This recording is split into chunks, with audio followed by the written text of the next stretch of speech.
একদিকে বলা হচ্ছে কার্ড দিবে, আরেকদিকে ঋণ খেলাপিদেরকে সংসদে নিয়ে যাওয়ার চেষ্টা করা হচ্ছে। বস্তিবাসীকে ঢাকা শহরে আজ পর্যন্ত যারা ফ্ল্যাট দেওয়ার অঙ্গীকার করেছে তারা বস্তি উচ্ছেদের পরিকল্পনা করেছে। আমরা শুনছি বিভিন্ন কার্ড দেওয়া হবে, ফ্যামিলি কার্ড দেওয়া হবে, কৃষক কার্ড দেওয়া হবে। আমরা চাই কার্ড দেওয়া হোক, জনগণ সুবিধা পাক, কিন্তু এই কার্ড জনগণ পর্যন্ত পৌঁছাবে তো? 2000 টাকার কার্ড নিতে 1000 টাকা ঘুষ দেওয়া লাগবে না তো? তাহলে ঘুষ, চাঁদাবাজি সেটা যদি আমরা নির্মূল না করতে পারি, এই সকল সুযোগ সুবিধা কি জনগণের কাছ পর্যন্ত পৌঁছাবে? একদিকে বলা হচ্ছে কার্ড দিবে, আরেকদিকে ঋণ খেলাপিদেরকে সংসদে নিয়ে যাওয়ার চেষ্টা করা হচ্ছে। নির্বাচন কমিশনকে ব্যবহার করা হচ্ছে, আদালতকে চাপ প্রয়োগ করা হচ্ছে।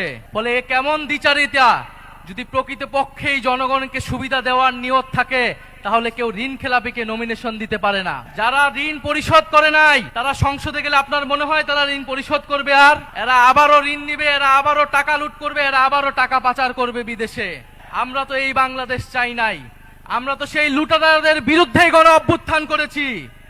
পরে নতুন কোন লুটেরাদের আমরা ক্ষমতায় যেতে দেব না, বাংলাদেশের জনগণ তাদেরকে ক্ষমতায় যেতে দিবে না।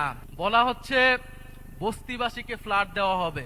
বস্তিবাসী ফ্ল্যাট চায় নাই আমাদের কাছে, আপনাদের কাছে। বস্তিবাসী চায় নিরাপদ জীবনের নিশ্চয়তা। বস্তিবাসী চায় মর্যাদাপূর্ণ কর্মসংস্থান। বস্তিবাসীকে ঢাকা শহরে আজ পর্যন্ত যারা ফ্ল্যাট দেওয়ার অঙ্গীকার করেছে তারা বস্তি উচ্ছেদের পরিকল্পনা করেছে। তারা বস্তিতে আগুন লাগিয়েছে, বলা হয়েছে আপনাদেরকে ফ্ল্যাট দিব, আপনারা বস্তি থেকে উচ্ছেদ হন। আমরা আল্লাহ না করুক হয়তো এই ধরনের কোনো প্ল্যান নাই। জান্নাতের মালিক আল্লাহ, অবশ্যই মহান সৃষ্টিকর্তা, আর ভোটের মালিক জনগণ, ভোটের মালিক নাগরিক। দেশের মানুষ বুঝে যাবে আরো দ্রুতই যে কারা নির্বাচনের আগে প্রতারণা করছে, কারা দেশের মানুষকে ঠকাচ্ছে, কারা সংস্কারের বিরুদ্ধে অবস্থান নিচ্ছে।